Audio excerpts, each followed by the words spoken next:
Good evening, everybody. Welcome into JSY Talks Football. This is your promotion running special by the Leeds ladies. How are we doing, Kels? I'm fine, thanks, Jess. You? Yeah, I'm good.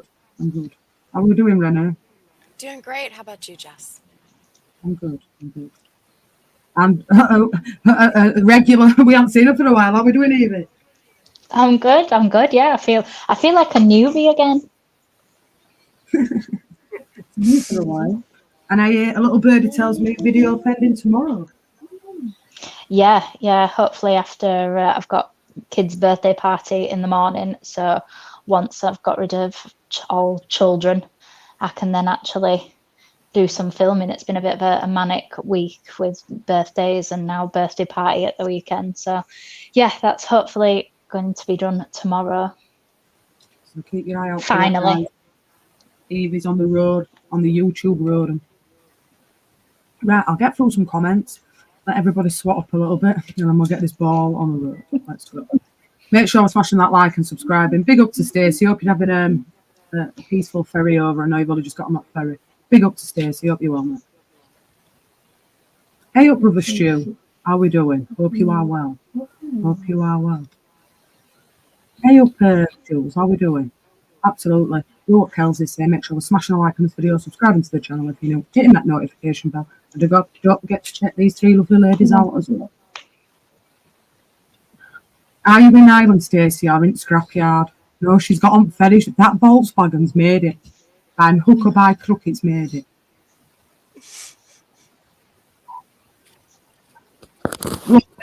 Just about to board ferry. Big up, Stacey.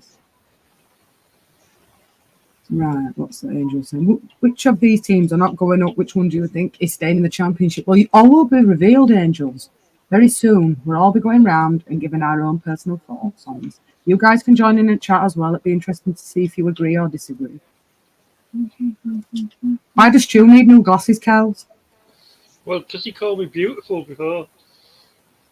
Kels. You are beautiful, Kels.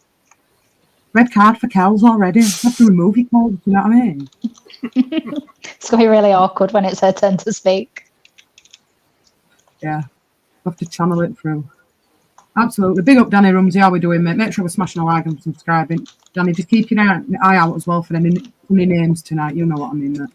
Keep your eye on the ball. Big up, Stu. How we doing?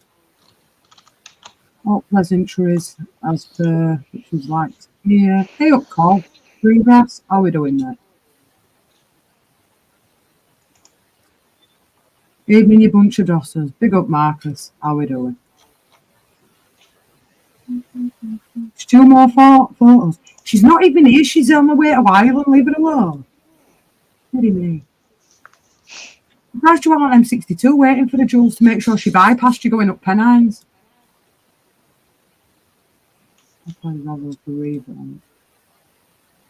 Hey up, John. How we doing, mate? Hope you're well. Nice to see you in here tonight as well. Big up. Hey up, Jono. Ipswich, aren't you, mate? Interesting to see where people have put Ipswich's with us on. Get through the rest of these comments and we'll get the show on the road. Hey up, Lee. How we doing, mate? Hope you're well.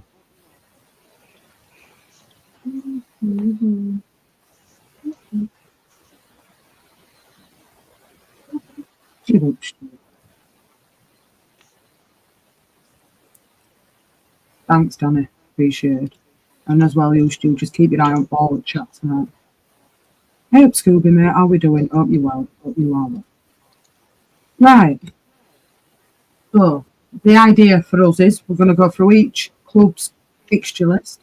We're going to predict whether it's a win, a loss, or a draw. We're going to tally up our own points. And then at the end, we'll go around and see where everybody's predicted to finish by us guys, if we're agreeing or disagreeing. So first up, we've got Leicester City. And they are... Next game is in 3 weeks, because obviously they're playing FA Cup this weekend. Bristol City. So I'll start us off. I've gone for the draw, 1 point. Kels? Yep, I've gone for a draw 1 point as well. Really? Yeah. Rennie? I've actually gone for a win here. I think they'll be up finally to play Bristol. I do think they'll pull a win on this one. I think it'll be close. I think it'll be about a 2-1, but I do think they'll win this one. Evie? I think they'll get 3 points as well. I think they'll win. I think they'll come back with a point to prove after obviously dropping so many points. Doesn't mean that I don't think there'll be slip-ups. I do have slip-ups here for them. Me too. Mine's controversial, mine. I'm telling you, I was saying to Kels earlier, I'm going to get hated by Southampton fans, I swear. Big up, Luca. How we doing, mate? Hope you're well. Good. So, second game for Leicester City, Norwich City. I've gone for the win, 3 points. Kels? I've gone for another draw. Draw. 1 point. So anyway, Rennie? I think they lose this one. I think it'll be close, but I do think they'll lose. Wow. Evie? I've gone for a draw as well. I'm in agreement with Kels. I think they'll draw this one. Norwich doing quite nicely. I think they're sat up in 6th or 7th place, aren't they? Norwich doing all right. But third game, it was a home game, and it's Birmingham City. I have gone for 3 points and a win. Kels? now this is where I might hit the controversy because I think this will be a shock result and Birmingham will win. Birmingham City, no points. No points. No points. Rennie? I think that Leicester will pull the win, but I would be very entertained if Birmingham was able to snatch this one back, Kels. I hope your result holds, but I do think they will pull a win on this one. Evie? Yeah, I'm the same as Renee. Although I would genuinely love to see Birmingham City, the one of the biggest falls from grace from like October to now. I would love to see them get anything, even a point, like, you know, because then Leicester have just dropped 2 points to Birmingham City, who are just terrible. So yeah, I think they'll get 3 points, Leicester there. Points. Leicester City. No. Mind you, Leicester are on a bit of a right. Millwall away from home, Leicester next game. I have gone 3 points Leicester. Kels? Draw. Draw. Yeah, because I think Millwall will be a difficult team to beat on their ground. Rennie? I also went for a draw, and for the same reasons, I think it's a pretty hostile stadium, so I don't know that Leicester has really got that kind of fight left in them this season. So I think I don't see them winning at all. It'll either be a draw or a loss, so I've been nice and gone ahead and given them the point here. Very nice of you, Rennie. Yes. Evie? I have also gone for a draw as well. Yeah. So yeah, I think this Millwall team are a very different Millwall team from the rest of the season. So I think, especially at home, I think they'll really galvanise the home crowd, make it as hostile as possible, and, you know, proper S House a win, or anything other than a loss. I think that they'll scrape through, because I think it's those results. I think they've got enough. If they just got draws, the rest, even if they didn't win a game for the rest of the season, if they just got pretty much all draws, other than to us, obviously, on Sunday. But I think they'll stay up. I don't think they've got an issue, Millwall. I think there's now a little bit of a gap. Is there like a 5 point gap or something now between them and 23rd? So, yeah, I think that's a really nasty place to go. I'm glad we've already done away, because I think we'd struggle now against them. Agreed.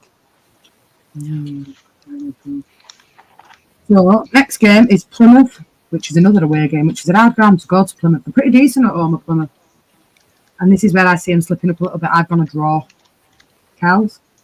Okay, I've gone the opposite. I think Leicester will. It'll be a tough game. It'll be hard, but I think Leicester will scrape a win there. 3 points for you. Yeah. Renee? I think they will win, just like Kels is saying, but I think it's going to be really close. I think it'll be like a 1-0 or a 2-1. Like they're going to scrape it out because Plymouth is hard to play at home, but I do think they'll be able to pull this one out. 3 points for you then, yeah? Yeah. Evie? Yeah, I think Leicester will get 3 points there because I don't think Plymouth will have that much to play for by that time. I think they'll have done enough to guarantee safety. They're not going to get anywhere near playoff places, so they've kind of got nothing to play for. They are right now the ideal candidates of, like people that aren't going to go down, people that aren't going to, they've got nothing to play for. So those are the kind of games I wish we had, in all honesty, because nobody's got anything to gain by slaughtering one another's players, whereas the people at the bottom and the people getting nearer the playoffs, I think they've got something to play for. So yeah, I think Leicester will get 3 points there. 3 points. Next game is West Brom at home, and I've gone for another set on the fence, draw, 1 point. Kels? Yes, I've agreed with you. I think it'll be a draw, that one. Renee? I think West Brom actually pulls a win here, so I don't think they're going to get any points out of this one. I think West Brom is really, really playing well, and I see them pulling this one back, so no points for me on this one. It's a no from Carol. Exactly. Evie? I've gone for a draw as well, just because I think that both teams will have enough to score, but I don't think either team does great defensively when it comes up against similar opposition. I think they always concede usually. So, yeah, I think it'll be a draw, a scoring draw, but I do think it'll be a draw. After that, we've got Southampton at home. I've gone for 3 points here. A win. Kels? I decided that the two of them will do us a favour and just battle out a draw. Draw. 1 point. Renee? I agree with the draw. I think this will be a tough game for both of them, and I definitely see a draw here. Evie? I've gone for a Southampton win. Wow. Like it. We're all different, which is good.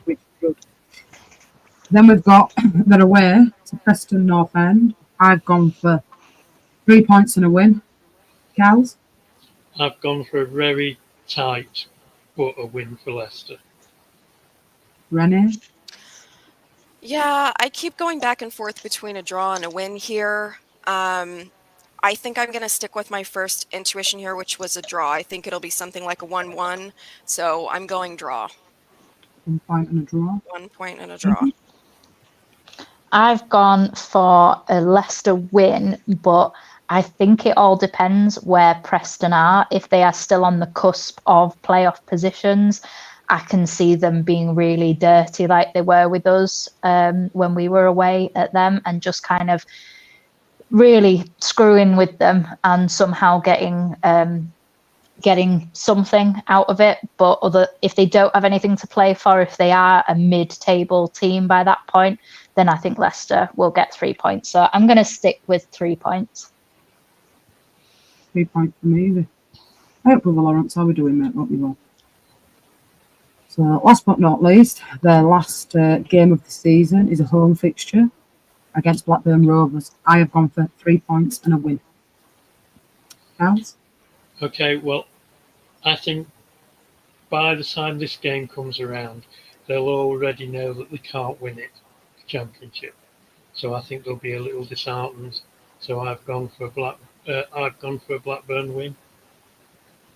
No points from Kels. Rennie? I actually went for a Leicester win here. I do think, Blackburn is just not going to be good enough to really give them the kind of game they would need. So I do see Leicester pulling this one out. So I gave them the 3 points. Even?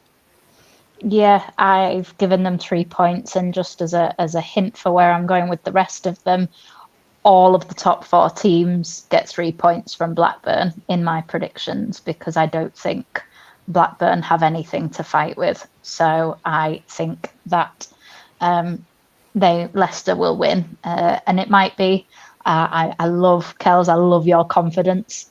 It may be like a bit of a consolation win by that point for Leicester, but I still do think that they will beat Blackburn, because I don't think Blackburn, again, they will be in that mid-table slump of they're not going to go down, but they can't achieve anything either, and they don't like their ownership, they don't like anything, they're all just miserable. So yeah, I think Leicester will get the job done and get 3 points. So I'm sure everybody's tallied their own points up on that one, but we'll leave that till end of these predictions, and then we'll see where we'll all go around and tell our predictions first to fourth. So next is the mighty Leeds United, of course. First game, home to Millwall. I've gone 3 points. Yeah, I've gone for 3 points. A 2-1 win to us. Rennie? I agree with the 2-1. I think we've had a nice little rest break and we're back on form. We don't really have any notable injuries other than Strauch's not coming back quite as fast as we thought he would. But I think it may be a tight win, maybe like a 2-1 win, but I do think we get the 3 points. Eva? I think we get the 3 points. I do agree it'll be a tight game. But I'm hoping it's a Chef Wednesday tight win rather than a Stoke tight win, so that we do get the 2 goal difference that we need to go top of the table. Because I think we'd be really gutted if we get the 3 points but somehow miss out on the goal difference, which is what is obviously key for us to get. Because I think we need to kick Leicester while they're down, if that makes sense. I think we need to psychologically be top of the table, even if we are on the same points, because we've played a game more, they will use that to their advantage. If we have played more and our goal difference is better so that we are top, I think that will mess with them psychologically. I really do. So I think we need to get that 2+ goal difference. But I think it'll be tight. I think it'll be a very similar to Chef Wednesday type game. Big up to Talking Ball as well. Thanks for popping in there. Make sure we're checking Talking Ball out as well. Go over and that subscribe to this guy. Big up. Next game for Leeds is Watford away from home, obviously after the international break. I've gone a win here, 3 points. Kels? I've gone for a draw, purely and simply because I know that we don't usually do very well down there. Rennie? I'm going for a win here just because most of our guys are a pretty high number are going to have some extra rest period here. I think they'll be prepared for this game. So I do think that this one will be a win. So I gave him 3 points here. Eva? Yeah, I've gone for 3 points as well, but I do agree, Kels, with what you're saying. I do think it will be a tough game. It'd be interesting to see is it Cleverly? Yeah. The player, man, like caretaker person. I think if we can have the right temperament, I think we can do our own kind of shithousing. Like, I think that we're going to have to in order to get that game over the line. I do think it'll be tight. I don't think it's going to be another 3-0 like it was at Ellen Road. I think you're probably looking at a 1-0, 2-1 kind of thing. But I do think that we'll get the win. Again, they've got nothing to play for. They're not going down. They're not getting playoff places, so they won't have anything to play for. Very good. Very good. This is where I think it's going to be a little bit tricky. Hull City at home. I've gone for draw, 1 point. Kels? I've gone for a win. Hull will be a difficult game. It will be like the Watford game, but just how Hull are playing at the moment. But I think we'll get a win out of it. Rennie? I went for a draw here just because this game makes me a little nervous. I think it's going to be a tough game.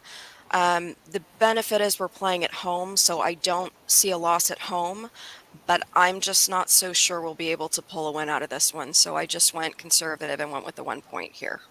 Yeah. Eva? Yeah, I'm thinking exactly the same as Renee. I think that it depends how we're feeling on that day. It depends, they managed to get a draw out of us last time, and let's face it, if the guy had have just got the shot on target, they'd have beaten us 1-0 in that game. It was a very a very poor shot in an open net scenario, and they've improved massively since then as well. So I think it'll be a hard, tense game, and I can see it being like a 1-1 draw. I can see us going down 1-0 and then getting a late equaliser in that game. I think it's going to be a tough game. I think it'll shock Ellen Road, but I don't think we'll lose. I agree. Then we've got Coventry away from home. People might shoot with this one. I've gone 3 points Leeds. Win. Cal? Okay, I've gone for a draw. 1 point and a draw from Cal's. Renee? I think we win this one. I think we'll be ready to play, and we'll be coming off of a home game, so it'll either be a revenge win or we'll just be cruising at that point. So either way, I think we'll pull 3 points out of this one. Even? Yeah, I've gone for 3 points as well. I think obviously there's 3 games before that, so Coventry could be again one of the teams that they're probably out of promotion race, so they might not have anything to play for, or they have to come at us because they need the points in order to get it, which will suit us very well. So I do think that we, and they were poor. They had a great game plan when they came to Ellen Road and executed it brilliantly, but they were poor that day. Like, they didn't, not saying that we deserved to win, but they certainly didn't deserve anything more than a draw. So I certainly can't see us losing, but I do think that we will have enough, because I think if they sit back, I think we grind it out. I think it's a struggle, but we grind it out. But if they come at us, I think we score multiple. So yeah, I have 3 points for that one. Make sure we're smashing a like and subscribing to the channel. I know, big up to everybody that's in the house tonight. 26 people here. Big up to everybody that's in. Next game is Sunderland at home. I've gone 3 points and a win. Cals? Yep, I've gone for a win as well. We need revenge for what happened up there, and I think we'll get it on the home ground. Rennie? I agree with Kels. I see 3 points for exactly the reasons that Kels is talking about. We need revenge for that earlier game, so I think we do pull this one out at home. They'll be ready to play. Evie? Yeah, I'm just going to repeat what Rennie and Kels have said. I think, they're on a massive slump. They don't know whether they're coming or going. They were above us earlier on in the season, and they've just, all I can say is it's a good job that they did get some of those early results, because otherwise I would be really, with their form, I'd be concerned about relegation. They are in relegation form when you look at the form table right now. So I think, Ellen Road, it's a different beast kind of thing. And I just think we've got too much for them, and I think their heads will go as well. As soon as we get a first goal, I can see us scoring, 2 or 3. So yeah, 3 points. 3 points and a win from the lady in the bottom of the window. Obviously, I'm blinded. Next game is Blackburn Rovers at home, and I have gone for 3 points and a win. Over to you, Kels. I think this might finally be the game where we really hammer somebody. So I've gone for a very convincing win for Leeds. I agree with Kels. Yeah, I think this one is potentially going to be our biggest win of the run we've got left. So I'm pretty confident on 3 points here. 3 points and a win from the lady in the window down there. Eva? Yeah, well, as I've said, Blackburn, I've chosen everybody to win against Blackburn. So I think I agree, Kels. I do hope, I want us to get past that 4. Like, we can only seem to score 4 goals. And I would really love us to absolutely, even if it was 5-1 and the goal difference is still only 4, I just want us to score 5 goals, because we've got it in us. We've had more shots at the goal than any other team this season. So we have it in us. And I think that we just need to kind of let it rip. By that point, there's only 3 games after that. So I think if we can't do it then, we won't do it at all, in my opinion. So I think Blackburn is the game to do it in. Next game is Middlesbrough away. I've won 3 points in a win. Over to you, Kels. Okay, well, I didn't want to be totally biased and have us winning everything. So I tried to decide which one I thought would be the most likely that we'd slip up. And I've chose Middlesbrough. And I think this might be the one where everybody starts being Farcating again, because we'll lose that one. No points and a loss then, Kels, yeah? Yeah. Rennie? Okay, so like Kells, these 2 games, these next 2 games, Middlesbrough and then QPR, this makes me nervous. This is the last 2 back-to-back away from home. So if we slip, if something bad happens, I see it happening here because QPR, Middlesbrough, like QPR for sure is fighting for their life at this point. So I'm going to go ahead and say I think we win Middlesbrough, but then you're not going to like what I say for QPR. So I'm going to go ahead and give us 3 points here, but you're not going to like what I say for next week. So stay tuned. Stay tuned. Over to Eve. I love that. I think we win because I think, Super Luke Ayling won't be able to play against us, obviously. And Greenwood, I know he's been on the bench recently, but he's now no longer a bench option for them either in that game. So, and Luke Ayling has been starting most games for them. So I do think it'll unsettle them. And even if Luke Ayling could play, I don't think he'd play very well against us. Let's face it, he's Leeds and he knows he is. So yeah, I see 3 points here because I think that I just think we've got too much, and it depends whether with there been so many people battling it out. Let's face it, there's realistically we've got 4 places covered with the top 4. That's not changing. Those top 4 are the top 4. Nobody's getting in between that. So that means that there's only 2 more playoff places, and one of them is West Brom. So, I might do relegation, might do another one on relegation. I might do we should do. Yeah. But I think West Brom have got it sewn up. So I think it's between then. You've got Hull, Coventry. Who else have you got? Middlesbrough, perhaps. Preston. So you've got like 4 or 5 teams battling for one spot. So I think by the time we play Middlesbrough, I do think that we'll know almost, or at least they might be out of the running because they are quite near the edge of the promotion push teams. So I think they'll know one way or another. And I think with Luke Ayling's got a couple of assists as well in the last couple of games, so he has been really vital for their attack. And I think that it'll change the whole dynamic, and they won't be able. And I think they'll sacrifice that game in order to win other games, if that makes sense. If they know that they can't play how they usually play, they won't expect to beat us. So I think they'll kind of roll over a little bit. Mm-hmm. QPR away from home. I've gone 3 points lead. Win. Kels? I've got a feeling QPR will put 10 men right in front of their net, and we'll struggle to get through them. So I think it might even be a goalless draw, but it's going to be 1 point. 1 point and a draw. Over to the lovely Rennie. You guys remember Richard?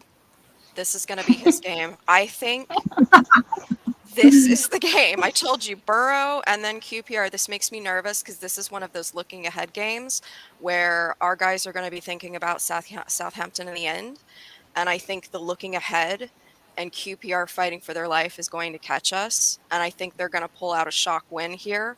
And then Richard is going to come on here and talk about how he knew it the whole time. And hashtag Farka out. And there people be crying. And everyone's going to blow up, and the world is ending. And this is going to be that game. I have a bad feeling because we should easily win.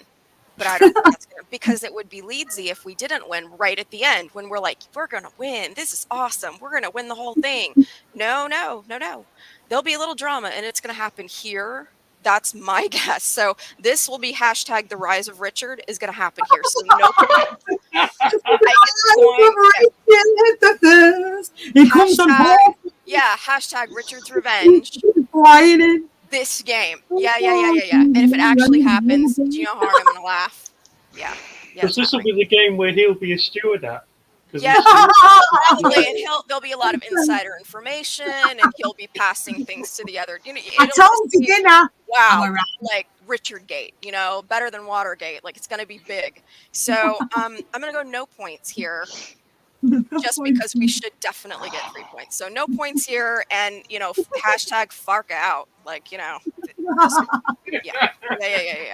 Big up, Robbie. Welcome in, mate. Let me just get into this, Evie. 2 seconds, mate. Welcome in, fellas. Welcome on, you Spurs. Welcome in, mate. Welcome in. Over to you, Evie. You've almost talked me out of my 3 points there, Renee. Like I was really confident, and now actually I'm part of me, the real sadistic part of me is like, I kind of want that to come true just for the drama, because it would really add a load of extra kind of drama and tension. It's super that Leedsy, right? And then at the end. Yeah. But the only thing that I would say is that Farka has stopped us being super Leedsy this season. Like we've won away in London.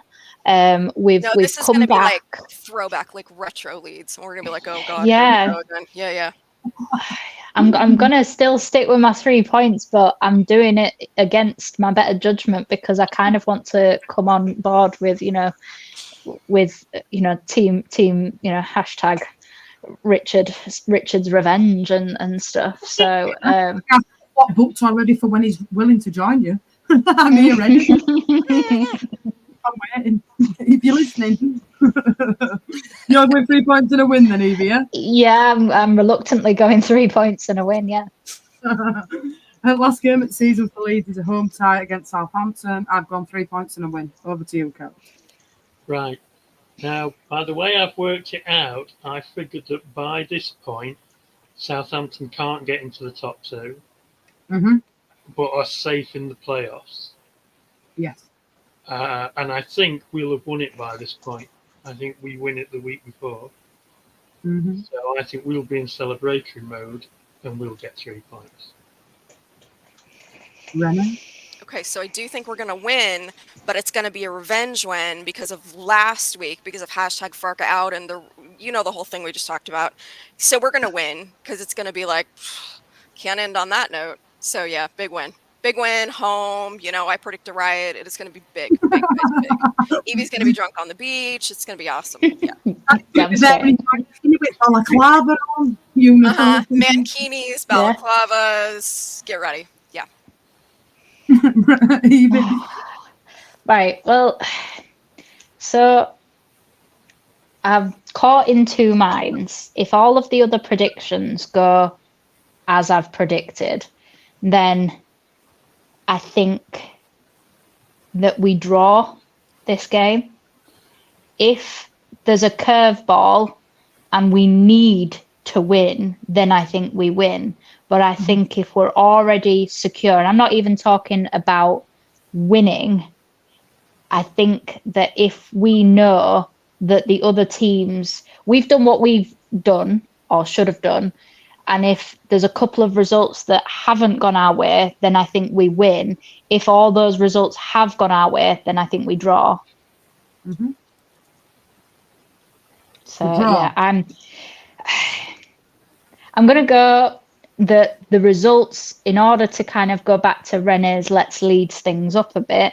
I think some of the other results haven't gone the way that we wanted. All of our results have gone the way that we wanted, but other people's results haven't gone the way that we wanted. So we actually really need that 3 points in order to win, like as in win the league. So I'm going to say we win. 3 points and a win from the lady in the window downstairs. So, third place at the minute, we've got Ipswich Town. They play on Saturday against Sheffield Wednesday at home. I've gone 3 points and a win to Ipswich. Kels? I've decided that Sheffield Wednesday will do us a favour. I don't think they can win the game, but I think they could get a draw out of that one. So I've gone 1 point. 1 point and a draw from the Lady Cows. Rennie? Um, although I do think Wednesday's going to come out swinging, I think Ipswich is just much too good for Wednesday at this point, and I feel like this would be a pretty comfortable win for the Tractor Boys, so I gave them 3 points here. 3 points and a win from the Lady Rennie. Over to Evie. I think Chef Wednesday will shithouse a draw in this game, like they did with the, our first game against them, with Leicester's first game against them. I think they'll shithouse it because, for as much as it pains me to say, they were the better team in the first half of the game against us. They had better chances until probably maybe the last 5-10 minutes of the first half. They were better than us. So I think that if they can take a couple of those opportunities, because let's face it, for as much as everybody is harping on about Leif Davis, he is also part of the worst defence in the league. They've conceded more goals than most other teams in the league. So yes, they're outscoring most other teams, but they're also conceding more goals than I think anybody in the top 10. So I think that Chef Wednesday can keep hold of a draw. I think they'll be winning until the 85th minute, and Ipswich will equalise. But I don't think they'll go on and get the win. Then we've got Blackburn Rovers away from home. I've gone for 3 points and a win to Ipswich. Cows? I've gone for a scrappy draw. 1 point and a draw from Cows. Rennie?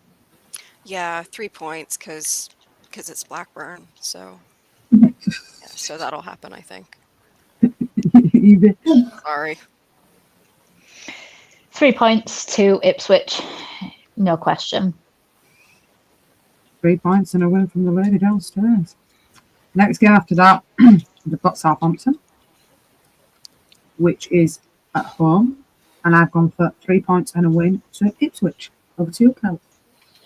Okay. I've just noticed what I've done, and I've given them the third draw on the trot. So Another point. Another draw. Fine. Rennie? This one I think will be tight, but I think they'll pull. I think it'll be like a 1-0 or a 2-1. I think that Ipswich will pull this one out, though, so I gave him 3 here. 3 points from Rennie, and over to Evie. I've gone for a Southampton win, so I don't think Ipswich will get any points out of that one. 4 points from Evie. Next, we have got Norwich City away from home, which is a big derby for them, I know that. I've gone for the Ipswich win, 3 points. Now, it is Norwich at home, isn't it? Norwich is a home team. Mm-hmm. I've gone for Ipswich to lose because it's a derby and because the atmosphere will be so tight, and I just give Norwich it because they're the home team. No points from Cows. Rennie? Same. I think, like you said, this is a derby. Norwich is at home. I think they get the win here. It'll be a tight one, but I see Norwich winning this one, so no points on this one.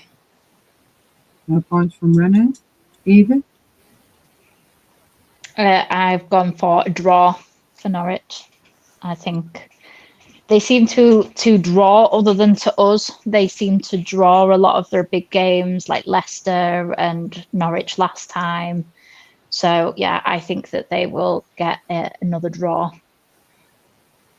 1 point and a draw from Evie. The next game after that is Watford, which is a home draw, and I've gone for 3 points and a win to Ipswich. Over to you, Cows. Yeah, I think that'll be a comfortable win for Ipswich.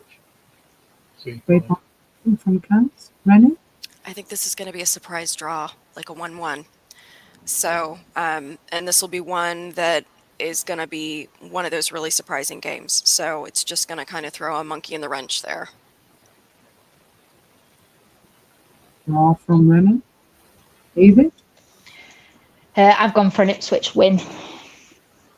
for that one. I think that I just don't think Watford will be organised enough in a true Watford fashion. Obviously another time where they're change of manager and I just think they're a bit too, they don't know what they're doing kind of thing. They're in the middle, they've got nothing to play for, they're not going down, they're the best team to play. All of these middle teams are the best teams because we've got something to play for and they don't. So Ipswich will have something to play for still at that point, I think. After that, they are playing Coventry City, which is an away tie. I've gone for the draw, 1 point. Kels? I've gone probably for a shock result and that Coventry will steal it. So I've got Ipswich getting nothing from that. No points from Kels. Rennie? I think they'll beat Coventry in this one because, like I said, I think that it's going to be a shock draw with Watford, so they'll come back strong and pick up the 3 points here. Thanks, Jamie. Over to Evie. I've gone for a draw for this one as well. 1 point and a draw from the Lady Evie. Next game after that for Ipswich is Hull City, which is another away from home tie, which I think will be another hard game for them. I'm going to go a draw, 1 point. Nels? I think this will be a really hard game for Ipswich. Hull City are my team that I think might scrape the playoffs, so I've gone for a draw. 1 point and a draw from Kels. Rennie? Yeah, I also went for a draw here. Hull's kind of my dark horse. I think they're going to end up going up through the playoffs. So, and Hull's at home. Yeah, I think this, like Kels is saying, this is going to be a really, really tough game. I'm excited to watch this one. I think it's going to be really good. Both teams are going to come out and really want to play. So we're going to get a treat watching this one. But I think it'll be like a 1-1. Point and a draw from Rennie and over to Evie. I've gone for a Hull win, so 0 points for Ipswich for basically those exact reasons of I think that Hull will do, I think it'll be a similar kind of game to Southampton where they will just absolutely decimate them, but without allowing them to return the favour. I don't think they'll keep a clean sheet, but I think it's going to be like a 3-1 or something like that. So I think it'll be fairly convincing, but Ipswich always love to score a goal. I agree. They like the late goals, but they conceded 2 very late goals at Cardiff at the weekend. Oh, it was beautiful. Right, well. And last but not least, I don't know if Huddersfield will all be relegated by them, but we'll see. They've got Huddersfield Town at home. I've gone 3 points and a win to Ipswich. Over to you, Kels. I think Huddersfield will be down by then, so they won't care. And I think Ipswich will easily get the 3 points. I agree with Kels. This should be an easy win, easy 3 points. Evie? Yeah, I wish we were playing Huddersfield on the last day of the season, not going to lie, for those exact reasons, because they had something to play for. I don't think Huddersfield will have anything. I don't think they'll be bothered. I think it'll be very kind of gallows humour for all the Huddersfield Town fans. They'll just be absolutely hammered. And there's probably going to be some argy-bargy, probably with themselves, not even Ipswich fans, because I don't think you can really have a go at Ipswich fans. They're like fairly nice. I agree. And last but not least, we get to currently in 4th place Southampton. And their first game is a home tie against Middlesbrough. And I've gone 3 points to Southampton to win. Kels? I've gone for a Southampton loss and that Middlesbrough will get the 3. No points from Kels. Rennie? Yeah, I think Borough get the win here. Yeah, I just don't think Southampton's got it, even playing at home. So I'm no points for this one.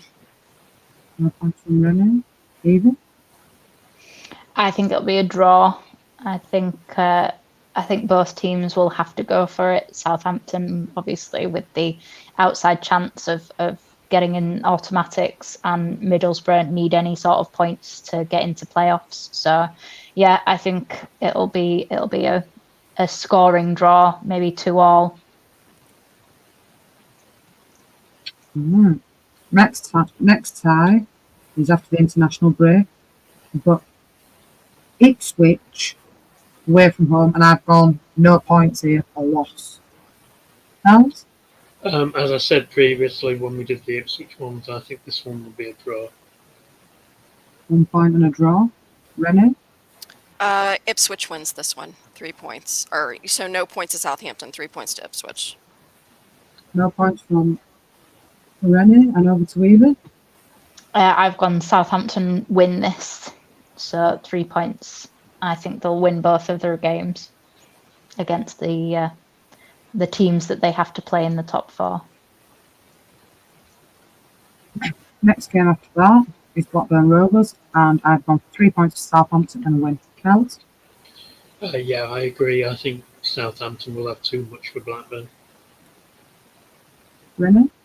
I agree with you, ladies. So this should be a Southampton win, so 3 points. 3 points. Evie? Yeah, full house, Southampton win. Lucy bonus point, we all agree. Straight full house. Beautiful. Next game after that, they have got Coventry City at home. I've gone for 1 point, score draw. Kels? I've gone for perhaps a shock win for Southampton. Shot win for Southampton, 3 points. Rennie? Draw, 1 point. 1 point and a draw from Rennie. So, yeah. Evie? I've gone for a draw as well for this one. 1 point and a draw from Evie. Next game for Southampton is Watford at home. I have gone for 3 points and a win to Southampton. I've gone for a draw. Probably a low scoring draw. Point and a draw from Kels. Rennie? I agree with you on this one, Jess. I think this will be 3 points to Southampton. 3 points to Southampton. Evie? Yeah, I've gone for 3 points to Southampton as well. And a win. 3 points from Evie. Do you want to answer this one before we move on? Evie? Which time? I've done it so many. I needed to look like that. he knows I love it really, so I can say I can get away with it because he knows it's all in good fun. But yeah, no, he's always a good laugh, and luckily doesn't take anything too seriously, which is nice, and always has very good points to my arguments, even though, you know, obviously he's wrong. Absolutely. Next we've got Cardiff City away from home, and I've gone for a loss here to Southampton, no points. Kels? Draw. Draw, 1 point. Rennie? Yeah, I think Cardiff won this one, so I'm with you, Jess. No points here. No points. Evie? Is it Cardiff? Yep. You say? Yeah, I've gone for. Oh, we haven't done Preston, have we? Yeah, Preston. So I've done it in a different order. Oh, okay. Oh, That's okay. I thought I'd just been really rude and not given my answer last time. Right, well, for Cardiff, I think it'll be a draw. 1 point. Next game after that is Leicester City away from home, and I've gone again. No points and a loss. As I said before, I think that'll be a draw. Score draw. Kels, 1 point. Rennie? I have this one down as a draw. Drawing a point from Rennie. Evie? I've gone 3 points Southampton. 3 points and a win from Evie. Next game after that is home tie Stoke City. I've gone for 3 points to Southampton and a win. Kels? I've decided that will be a shot game, and Stoke will grab it and win. No points from Kels. Rennie? I think Southampton will win this one. It should be a pretty comfortable win, honestly. So 3 points here. 3 points by Renee. Eva? Yeah, 3 points as well for Southampton. 3 points and a win. Right, down to the last 2 games. So I've got Preston North End next, which is it's to be confirmed in here, so that's why I've just done it from here. 3 points and a win. Hells? I think that will be a draw again. 1 point and a draw. Renee? Yeah, I've got, just like Hal's, I've got 1 point and a draw for this one. 1 point and a draw. Eva? I've gone for 3 points for Southampton because I think Preston will be out of the promotion run by that point. So I don't think they'll have anything to play for. So I think Southampton. I think if Southampton had played Preston the other day when they were supposed to, I think Preston would have won. But because of the fact that it's now obviously being pushed forward because of the fire, I think that Southampton will have something to play for and Preston won't. So I think Southampton will win. And last but not least is Leeds United away from home, last game of the season. And I've gone for no points and a win to Leeds United. Over to you, Kels. Yep, I've got Leeds winning on the last day of the season. Renee? Same, so no points here. Leeds wins that game. Eva? I've gone 0 points because Leeds will get those 3 points. Yeah, that comment just threw me, sorry. Wow, dearie me. Wow. Sorry, Jamie. Bad man. Yeah, Jamie. But it speaks more about your brother than it does girlfriend, mate. Oof. What's all that? In it. Right. So, scores on the board, Miss Ford. I'll go first. I've got Leeds United in first place on 104 points. I've got Leicester City in second place on 103 points. I've got Ipswich in third place on 98 points. And I've got Southampton in fourth place on 86 points.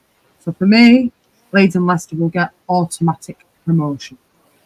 Leeds go up as winners, in my personal opinion. Else, over to you, mate. Get the floor. Okay, none of the teams crack 100 points for me, but I've got Leeds winning it with 97. Leicester on second with 93. Ipswich third with 91. And I've got Southampton on a lowly 83, but coming fourth. And I worry for Ipswich because the team that finishes third very rarely goes up from the playoffs. I mean, you have more or less agreed then, other than on points, aren't we, Cows? Yeah. Over to you, Renee. Okay, if I mathed right, I've got Leeds in first with 101. I've got Ipswich in second with 98. Leicester in third with 97. And Southampton with 85. If I did not math fail, which would be embarrassing. Saw somebody else pick us up on it. I'm just double checking that I've got mine. Can Yeah, you be right. calculate? I've got a calculator and everything. Yeah, you know, if I'm going to do a job, I'm going to do it properly. Right. So I've got Leeds finishing on 104. And I've got Leicester finishing second on 100. I've got Southampton on third with 94 and Ipswich in fourth on 91. So other than us, Southampton actually, I think, pick up the most points in this next bit of the season. There we go. Does everybody agree or disagree with us in chat? It'd be nice to know. It would be nice to know. But the funny thing is, we've all agreed that Leeds go up as champions in one way or another. They did with the match. Yeah, it's almost like this is like a Leeds United fan. And we setup here. It's weird. we didn't even know each other's fixtures. Just before anybody says it, none of us knew what we'd gone We did for. not confer. To be fair, I didn't even tell them what they were doing until they turned up about 10 minutes ago. Me and Renee have just done this on the fly, so 100% we haven't conferred. Have calculators and are furiously adding up here. So Danny's got Ipswich on 101, Leeds on 100, Leicester on 96, and Southampton in 90 on 94. So Ipswich and Leeds to go up. Leicester Southampton playoff. See you later, mate. You take care. This is fun, but a couple of key injuries. Any of the top four throws a spanner in the works, but I think we have the deepest squad. Robbie's saying. Is it true that Firpo's out for the rest of the season? Purple. Yeah, I read somewhere this morning that he's got an injury and he's going to be out for the rest of the season. No, he's going to Dominican. So he's been picked for Oh, I Dominican. thought he was Both of playing. them has been called up for under 21s, on it, for Italian under 21s. I mean, it would be very Firpo-y, but I thought he was going to play, That's what during I the thought. international break. Yeah. Hey, Kevin. There you go. So, we've all agreed in some sort of way, so we will come back to this at the end of the season and see who got it right and how close we were off at the end of this. And I might do a relegation special with Stu and Danny, looking to something different. Kel's will be back, don't worry, Kel's will be back. So moving forward, looking to Leeds and Millwall game. Everybody's thoughts on that? Well, I mean, I think we'll win, but I'm not necessarily looking forward to this game. It's one of those, I just kind of dread this one. I think it could get ugly, you know? So I hope everybody plays clean, mainly on their side. I think we win, but I'll be glad when this one's over with, to be completely honest with you. Yeah, Eva? I agree. I think I said on Joe's that I think the next three, which was Stoke, Chef Wednesday, and Millwall, I said, I think once we get those three games out of the way, I think we can kind of take a deep breath and a sigh of relief, because I actually think that not saying that the other teams are easier, but I think there'll be more football played and less hacking away at our players. So, like, obviously Hull have plenty to play for. QPR will still have plenty to play for, depending. They might already be down, so they might not even care at that point when we play them. The same with Middlesbrough and Sunderland are just a wounded animal. But Millwall, I think they've still got enough to play for. If we were playing them maybe late, really near the end, then I probably wouldn't be as bothered by this. But because they're still not 100% safe, they've still got enough to play for. And obviously there's just a championship kind of rivalry there, and we did humiliate them in their own back garden at the beginning of the season when we were not the team that we are now. So yeah, I kind of wish that they still had the manager that they did at the time, because I think that we would beat them, no questions asked, because we were not that good even that day, to be honest, and we still beat them 3-0. So I do hope. My main thing is a win and no new injuries, and that's it. Even if we don't go top, I hope we do. So I hope we do win 2-0 at least, or at least with a 2-goal difference. But I do think that it will be another nasty game or Huddersfield-esque, but I think we'll have the composure of the Chef Wednesday game, if that makes sense. So I think we'll get a win because we'll be more composed than we will against than we did against Huddersfield. So yeah, it's going to be a tough game. It's not going to be a pretty game. It's going to be another game where there's 45 minutes of the football actually being played, kind of thing. There's going to be a lot of time wasting by on their end. and stuff. And my dad was quite amazed when I told him the stat that Leeds United have are technically the most angelic team in the Championship, because we have the least amount of yellow cards in the league. So, we're just, we're no longer dirty Leeds. We're, I was gonna say pure dirty Leeds no more. No, even though I do have my Leeds scum t-shirt on this evening. So Evie's repping. Yeah. Yeah, this game makes me nervous. Harris really wants this win. It's personal for him. They're not going to play us the way that we want to play. They're going to waste time. This is going to be another one. I have a bad feeling where it's going to be 20 minutes of football for, in the 45 minutes, that I can see that happening.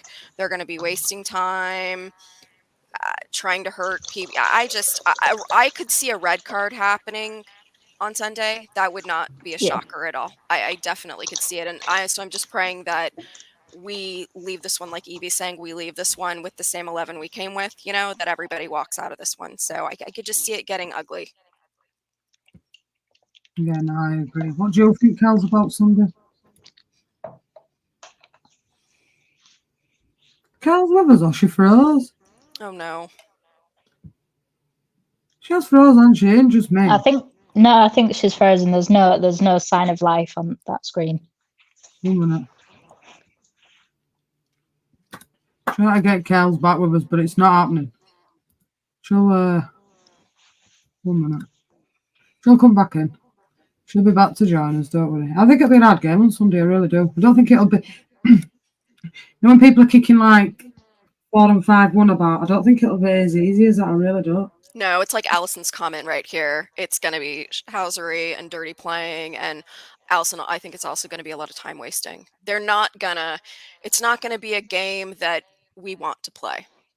Harris isn't going to do that. He's not going to come to Elland Road and play and send everybody out and just play the game. That's not, because that's how we want to play. They're not going to do that.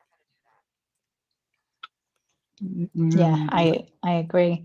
Have you heard their managers saying that he's got a really good record at Elland Road as well? Exactly. I mean, he's already, the mouth running is already started, which is not smart. But did he not learn by Maresca? Exactly. And at least Maresca has basically a Premier League team and they still lost. Mm-hmm. So why are you going to do that with a Millwall team kind of thing, when as well they've got a few players out as well? So I think that would have worked under Jesse Marsh, for instance, because he was a big kind of like, just like, what I mean? You know what I'm trying to say? Just like rile them up to the point where they were just angry and kept on getting red cards at the end of the 21-22 season. That whole anger is the reason why Stuart Dallas will probably never play football for Leeds United again. So, and I blame Jesse Marsh and his tactics on the reason why Stuart Dallas went in on that tackle on Jack Grealish. So Farke's too calm. He's just like an ocean. He just kind of goes with it and just, sees you through the storm. We went through December and now look at us. You'd have never guessed that we, dropped so many points in December when you look at us in 2024. So I think that Farke will keep them all level-headed. I hope that he keeps Nonto level-headed, because Nonto is a concern for me with his petulance sometimes. I noticed that he wasn't like it at the Chef Wednesday game. He'd actually seemed to refrain a lot from what he'd done. So I'm hoping that Farke kind of showed him, look, I'm not blaming you, but you gave away that free kick that led to Huddersfield's goal. So all because of your petulance kind of thing. So I'm hoping that Farke just calms everybody. They've had 9 days off, so they should be pumped up and ready, and hopefully Somerville's injuries and things have subsided, and he's actually been able to train with the team, so that he knows what he's doing within the team. I think that's been one of the issues recently. Obviously, when it came to light that he was training on his own, it seemed like it, because Somerville seemed to just want to do everything solo. And it wasn't flowing the best for the rest of the team. It was like, they were all, Somerville was the star and everybody else was just his kind of like backup dancers. And that's, we missed a lot of opportunities because of that, in my opinion. So I think for the reasons that you're talking about, because Nanto tends to run hot, because he's young and he's reactive, I would not be starting him on Sunday. I would start Dan James for that reason, because if anybody's going to get red carded, it's going to be Nanto, because he's going to react if something happens. That's just, he runs hot. So I would not start Nanto. No, it was in the reverse fixture that Dan James came on as a sub. That's when we got the second and third goal. Dan James got that weird deflection that then I think dropped to, who did it drop to? Did it drop to Pirro or something? I can't remember. He got an assist, but it was basically the ball just kind of bounced off him. And then he did actually get another assist that he meant later on. I can't remember what it was, but in that game, Millwall players were kicking the whatnot out of Nanto. And then in the following game, I think that was the Hull 0-0 game when Nanto ended up coming off injured because the Hull players were doing the exact same thing as the Millwall players had done to him. So the only reason you would maybe start Nanto is so that you can get revenge in the right way for the earlier game, because they were just knocking the crap out of him in that first game, in all honesty. And obviously, but we didn't really like him at that point, because obviously this was just after the whole refusal to play. So we were all like, yeah, go for it, Millwall. We don't care if you beat him up, kind of thing. But when you look back on it with actual, common sense and, decency, you probably think that he didn't actually deserve the amount of kicks and boots that he got in that game. So yeah, it's just the temper. That's my only concern about our players lashing out, is Nanto, in my opinion. Agreed. I agree. I mean, Anna's saying here, Somerville is so greedy, it's beyond frustrating. Does far too many touches, needs to pass it more often. Do you think it's greed, or do you think it's lack of trust, him thinking that he's got to do it all by himself, which I would say is not the reality of this season? But do you think because of last season, that's kind of a lingering thing where basically because of Marsh, there were really no set plays? To me, like last season felt like getting a group of your friends together and going outside and going, come on, let's play. Let's just get open. Just go run down there and get open. It was like watching a bunch of 5-year-olds play, where there was just no set plays, no practicing. It was just go get open.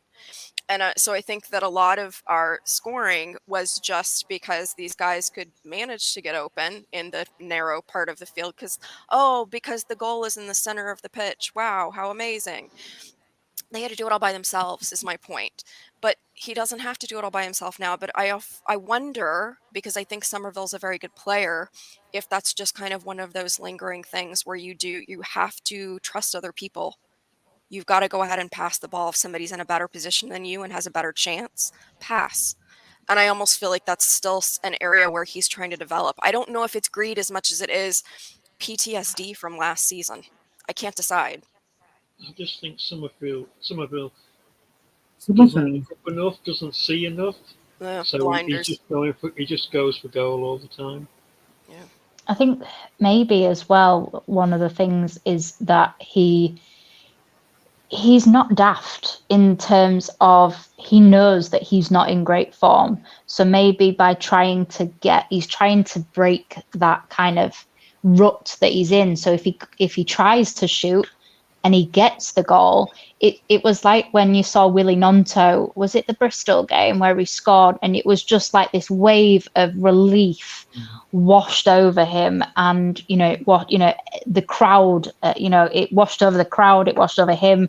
It was just like he needed that, we needed that. It was a fresh start. So maybe Somerville is in that phase where he just needs to get the goal because he's in his own head too much. His conversion has slowed down massively from before Christmas to after Christmas, but everybody else's luckily has picked up massively. It is infuriating when you're shouting at the TV, there's like 3 people that he could pass to, and he just keeps narrowing and narrowing and narrowing to then he can't pass it to anybody because he's narrowed the angle so much that he runs out of pitch and he just ends up, either, we get a corner, which, what's the point? Don't give us a set piece. We don't do anything with them. Like they're just irrelevant. Leeds United and set pieces just do not go together. At the minute, either end of the pitch, because that's the only reason why. That's the only reason why we've actually conceded any goals this season is because of set pieces. So, like this year, not season.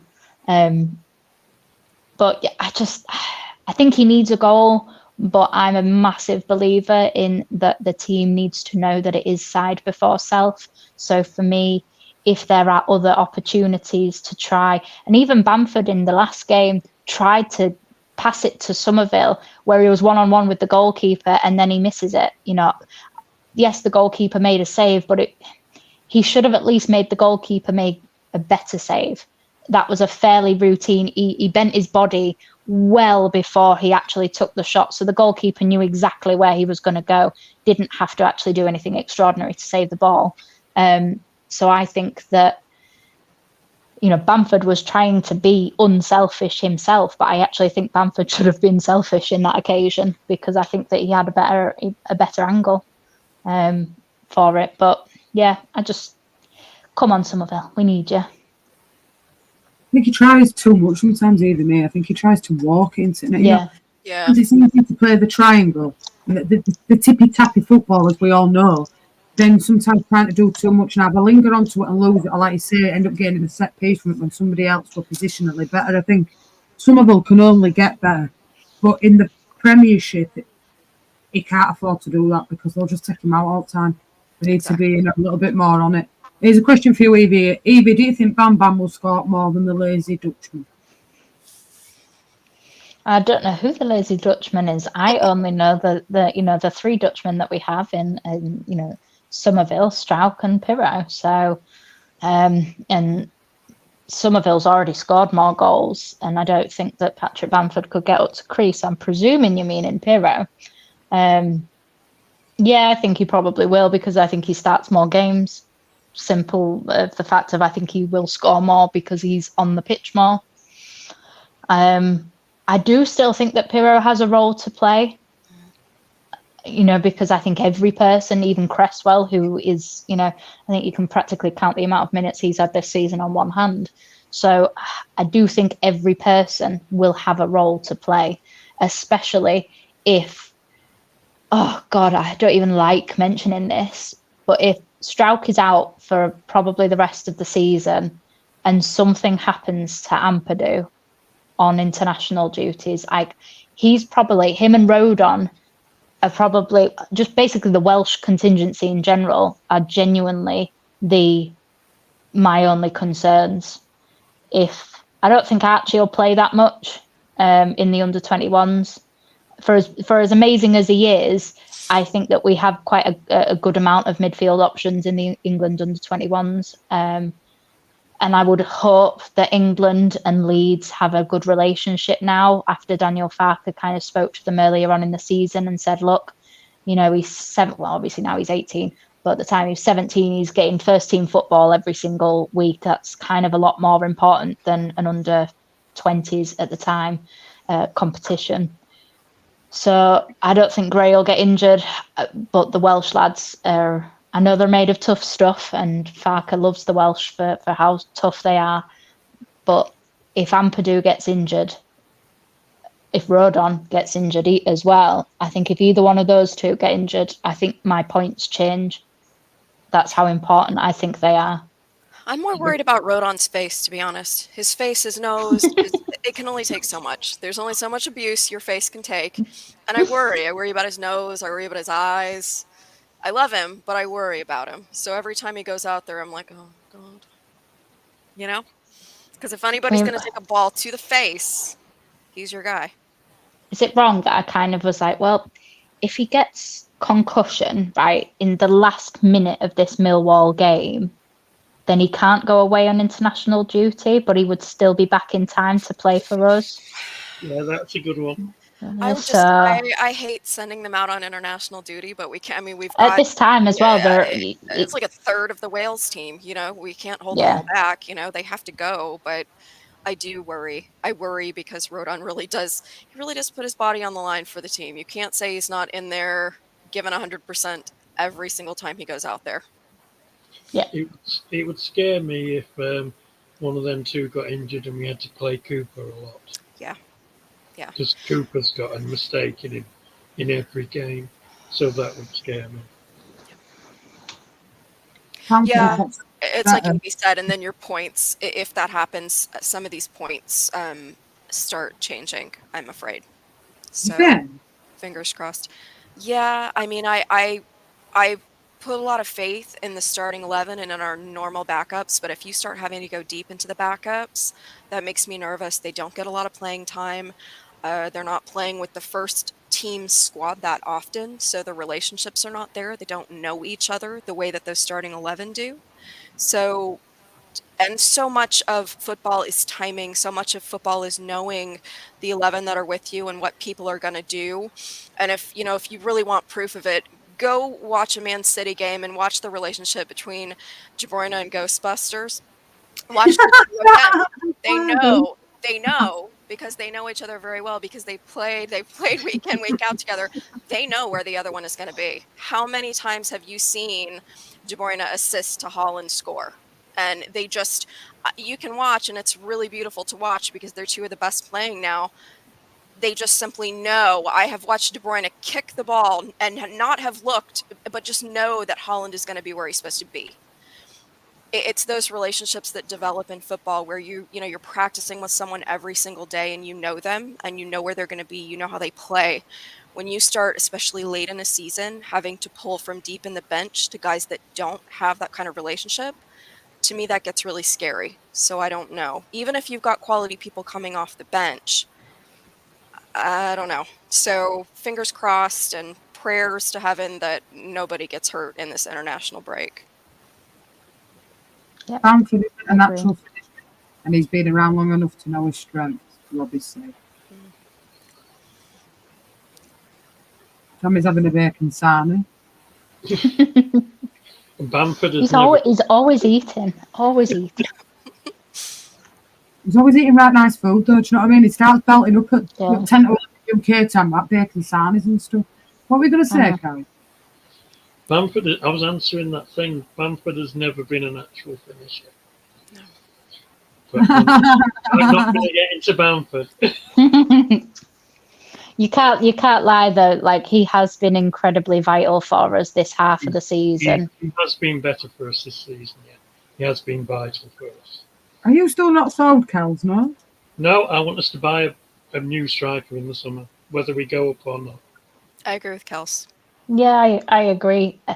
It's the problem is we need him, but a newer, younger, better version of him because, Joseph isn't quite ready yet. And then I think it would be naive of us to put a 19-year-old into the Championship or the Premier League, whichever division we do end up in, as the starting number 9 with that amount of pressure on.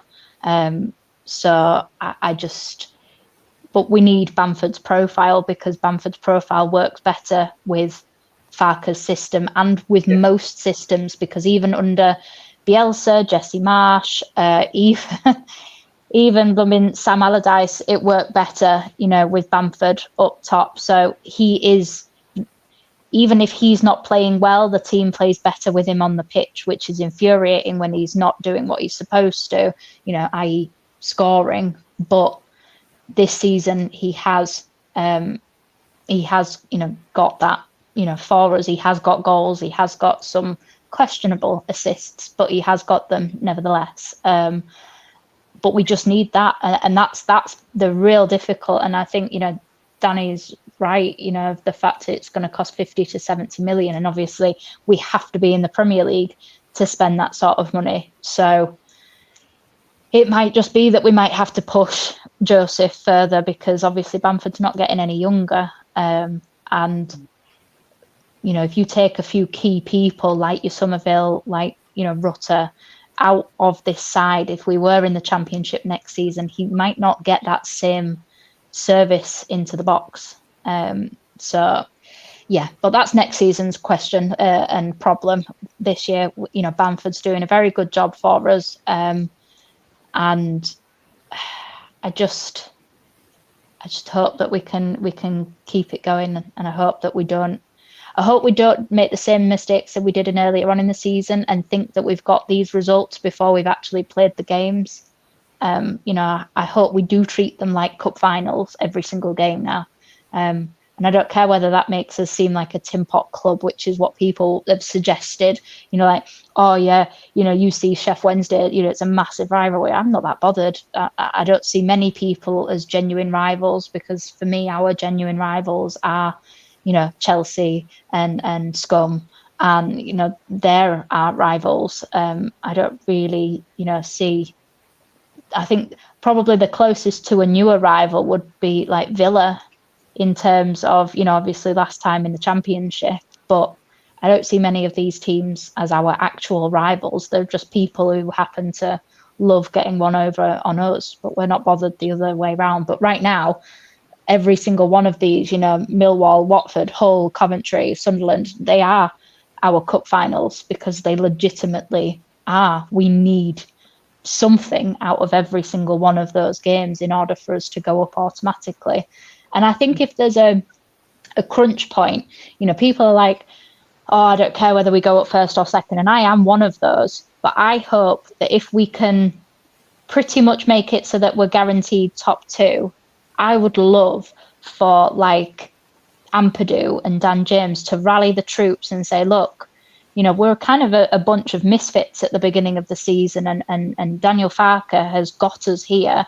And if we win this, he becomes the Championship manager to have won the Championship more times than any other manager. So if they win the league, they win it for him. Even if we've got our job done and we've got automatics, I would love, as a way to say thank you to Daniel Farker, for the players to push on and try and get that title for him. I agree with what you've said, Evie. I agree that Bamford has been a lot better this season. He's been vital, and he's vital for Fark's way of playing. So I agree, if we buy someone new, it's going to have to be in his style, but hopefully with a deadlier right foot that will score more. Yes. I know Danny's saying Bamford will be our starting number 9 next season in the Premier League, and I just hope that's not true. I don't want him to leave. I'll be happy for him to be on the bench, but I hope we've bought somebody better by then. I think we'll be in trouble if we don't have another starting number 9, to be honest with you. And that's not me trying to be nasty about Bamford. Just like you said, Kels, I don't want him to leave, but we have to have another starter, in my opinion. Right. I mean, Daniel's a massive Tottenham fan. I know Daniel. Daniel's in the Tottenham community as well, and he's saying, but I've got 12 months left on his contract. We will sell him for about 12 million. But if I got Rodon for 12 million, I think that'd be a sniff. Yeah. That's good business. That's nice to hear. Big up. I keep reading that we're working on buying him before the season closes, so that we have him whichever division we're in. Yeah, so I've heard the same. What happens? Joseph isn't far away. Look at that lad, Manu. Joseph? Anybody's thoughts on Joseph?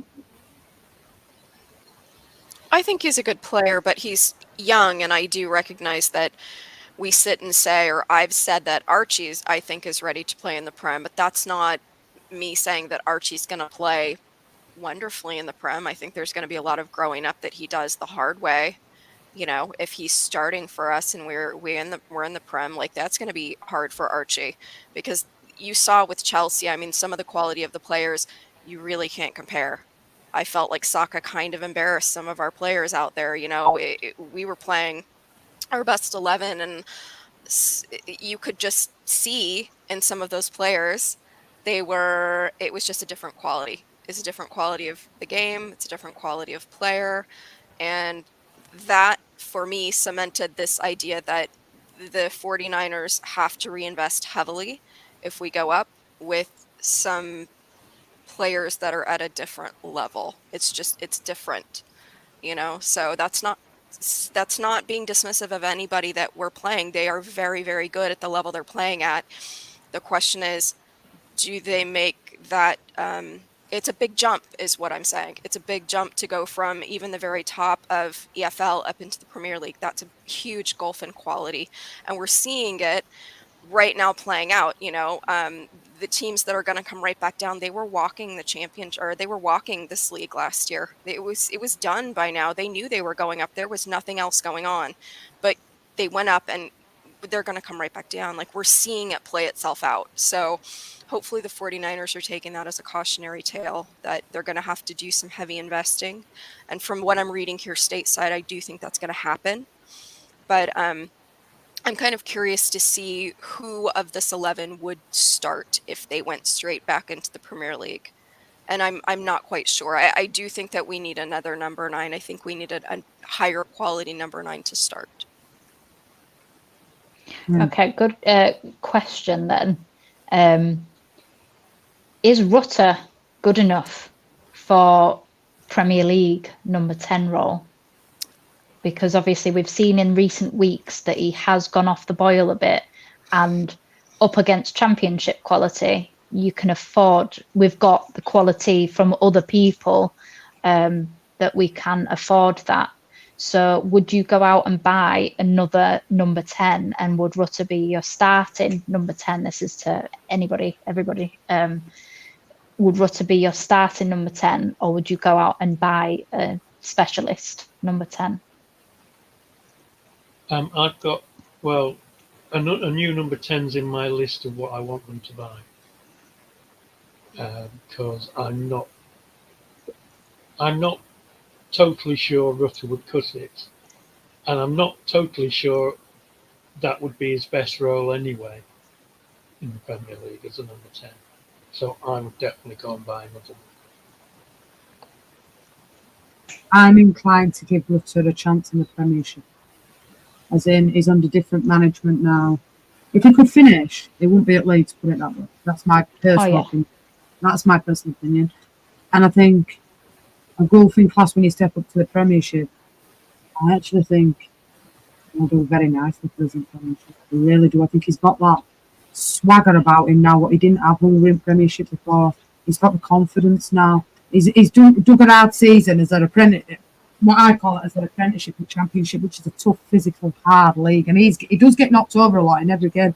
For me, I'm inclined to give him a chance in the Premiership, in my personal opinion.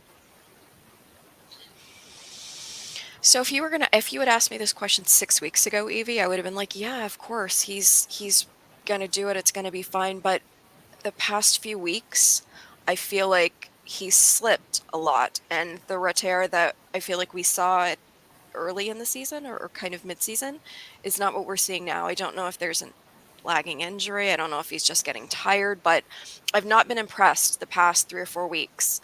So I really don't know. I don't see him going anywhere, but I don't know if you go out and immediately start thinking that you need a higher quality number 10. And if it's like Kels is saying, he shouldn't even be as a number 10 anyways. Maybe he should be playing some other position. I don't know. I feel like I'm seeing 2 different Rutters. What I saw earlier in the season and then what I'm seeing now, I don't know what's going on. But Evie, if we go up, when we go up, because it's not an if, do you think nobody leaves if we go up? I think they'd be mad to leave, in all honesty. I do too, because but I'm wondering, because some people are thinking that we'll lose at least one even if we do go up. I think if anybody goes, it's through Leeds' choice, not through players' choice, because we are in the driving seat. We've got the golden ticket. We're in the Premier League. Everybody that we want to keep will have enough on their contract left that we are still in the driving seat, and we can demand huge amounts of money for them. So I don't see that being an issue. Obviously, like Alien will be gone, Cooper will be gone, Dallas will be gone, who else? Shax will be gone. There'll be, loads of people are going on freeze anyway at the end of the season. I think if we go up, I think we sign Melier on a longer deal, even if he might not be our number one. I think he'll be given the chance to be number one because I think Farke has put a lot of trust in him. But I think that I think we sign him on a longer deal and we put some sell, clauses in his contract as well, like release clauses, because I do think that if you put him with a good defense in front of him, he's kept us in a lot of games recently. For as much as our midfield and defense have had a lot of praise recently, Melier deserves a lot of praise. He still kept us in the Sheff Wednesday game. He kept us in the Huddersfield game. He's kept us in the Stoke game. And they're all, you'll look back at the season and those games could have been turning points for us one way or the other. And luckily they've gone our way, but they could have quite easily gone the other way. We could have basically sealed ourselves in the playoffs and, nothing else kind of thing. So I think we'll sign him. I think if we go up, I think Somerville signs a new deal. I think Nonto signs a new deal. I think that I think Strauch maybe signs a new deal. Well, no, actually he didn't. He signed one only last year, didn't he? So maybe not him. But I don't think we sign Byram again because I think that I would love it if we maybe did a 1 year. He's the only person that I'm okay with being slightly sentimental over because I do think he has done us. He's played a lot more football this year than we ever thought we were going to get from him. He's, contributed, a lot, especially in those early games. But I don't think. I think Roberts has something to prove. I can see us signing him, but I can also see us not signing him as well. But I think we're going to be quite brutal and ruthless, and I think we're going to be shocked by how ruthless the 49ers are going to be.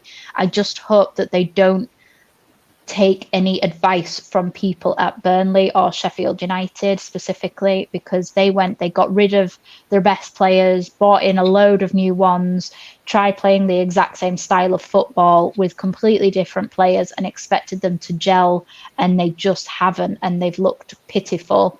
Our attacking lineup, I think, other than like another 9 and maybe another number 10, is already proven. We've already scored goals with, this team, so in terms of attack, I don't think we need that much more. Midfield, I'd love to see Archie Gray given an actual chance in the Premier League. And I do think, I think he showed at the Chelsea game that he can do it. And I think that Gruev and Ampadu are perfect. Kamara's the only one that I would be concerned about in terms of, I think we would I'd love to see us play with a midfield 3, like do like a 4-3-3, like Liverpool type of thing, because I think we have a really good midfield and it would allow Archie to go a bit further, like further forward. He could be essentially that kind of like 8-10 potentially if you allowed him to play in front of Ampadu and Kamara, for instance. I think that would work really, really well. But yeah, I don't think anybody goes because they want to. I think if anybody goes, it's because the 49ers want them to go. And I think that it's going to be a shock to the system at how well organised our transfer window goes. But it's going to be another frustrating one because we're not going to hear anything, because even in the Championship, Premier League teams were basically seeing what players Leeds were after and were hijacking them. So if they do that to us when we're in the Championship, when we're back in the Premier League, it's going to be even worse. So it's going to be such a torturous summer for us all. It's going to be terrible if you're a content creator, because there's going to be nothing until it's actually happened. So yeah, I do think that it's going to be a shock that we're actually going to be organised and professional for the first time in probably 20 odd years. So if we go up and we buy, say, 4 or 5 decent players to add to the squad, where can you seriously see us finishing? Now, the reason I ask that is because I know Colin Bless him. He's going to finish in the top 6 for a season. Avoid relegation for me, Kels, and I'm happy. Exactly. I'm not that optimistic. I think it will take 3 years before we get anywhere near the top 6. So where do you think we'll finish? I think you're probably looking at kind of 14th, anywhere from kind of 10th to 14th would be, I'd be, obviously the higher up, I'm even more pleased, but I genuinely would be happy with 14th. The only thing is 14th at the end of the season is amazing, but to actually experience 14th means at some point we will be in a relegation fight, because that's how 14th works. At some point your name is circling around that drain. It's like, Brentford at the minute, they're circling, but there's no way that they're going down, because there's at least 2 teams actually worse than them. And then there's Luton, and then you've got Everton and not Forest, who are going to get points deductions at the end of the season. But if you took them out of the equation, Brentford are looking terrible this season. So they will be circling. It's only because of the really unusual circumstances of 2 teams just being crap for the entire season, and then the other 3 teams being kind of hit and miss, and 2 of those 3 having points deductions looming over them. So next season it's going to be a completely different one. I think it'll be similar to the one where we went down, in the fact of there'll be a lot of teams involved in that relegation battle. I think Bournemouth have got a lot to worry about, because yes, I know they had an unfortunate, amazing comeback the other day against Luton. I was gutted. But they've not been fantastic. And Brentford haven't been fantastic. And let's face it, Ivan Toney's going at the end of the season one way or another. He won't be there for them next season. Not Forest might not even be there. They might be there, but again, they're going to have points deductions probably again looming over them next season. So there's going to be a lot of teams involved in that relegation fight next season. So I think we'll just have to, as long as we don't go on a run of bad results, I think we'll be fine. And I'm not going to mention Farker in the Premier League because we're not there yet, but I hope that he's given a chance, but not as long as Jesse Marsh was given. I hope that if we do pull the plug on him, it's before a transfer window, not after one has just closed for the 2nd year on a row.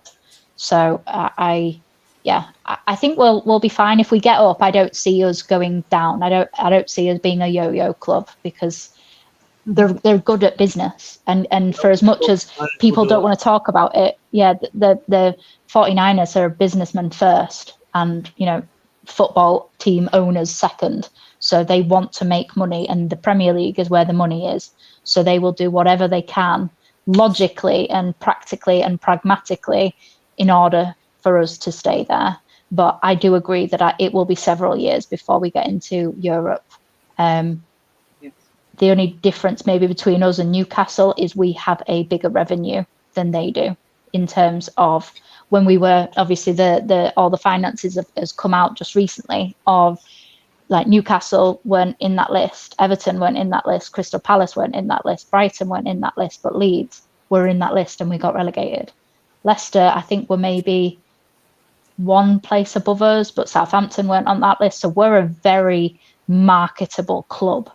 So I think if we have 3 years of just keeping, building on that foundation, we will have the money to spend in Europe. Look at Newcastle right now. They've got the wealthiest club in the world, and they cannot spend a penny because their club isn't earning the money. Whereas Leeds is earning a lot of money on a very small budget.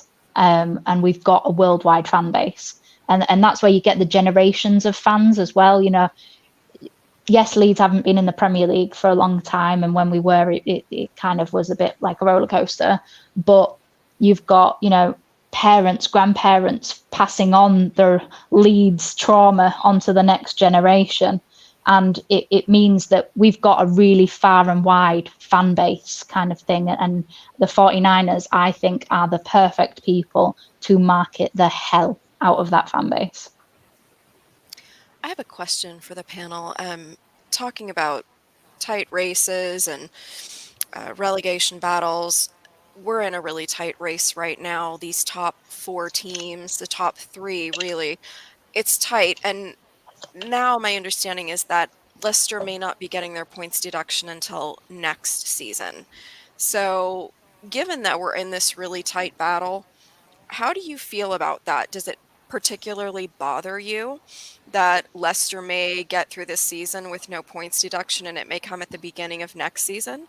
Do you think it will be consequential anyways? And even if it's not consequential, does it bother you that for certain clubs, the points deduction seems to come in one season, and then for other clubs, you're forever waiting and there may or may not be points deductions? I'm kind of curious to get everybody's opinion on that.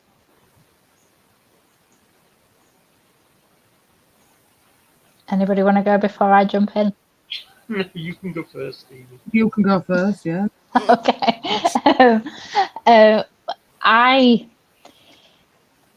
The logical part of me is fine with it, because I think that football is played on the pitch, and if you're not good enough on the pitch, then you're not good enough to either go up or stay up, whichever way you're coming at it from. But the bitter and twisted part of me that's, completely Leeds tinted glasses and everything, nobody gave a damn when we went down. Nobody gave a damn.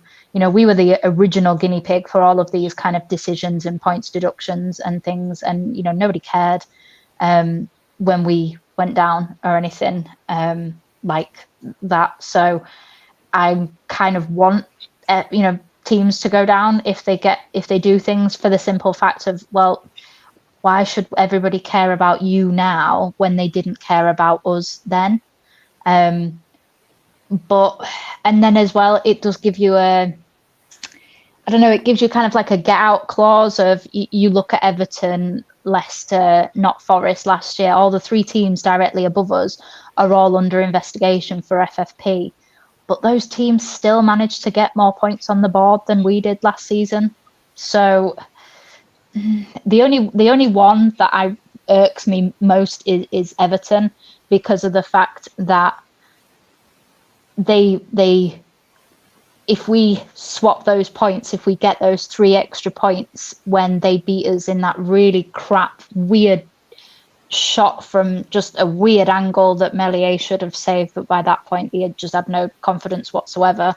I think that swing, those 3 points, maybe gives us the edge to go and not collapse against Crystal Palace, and maybe get a couple of draws that were losses and things like that, so maybe we scrape another 17th place finish.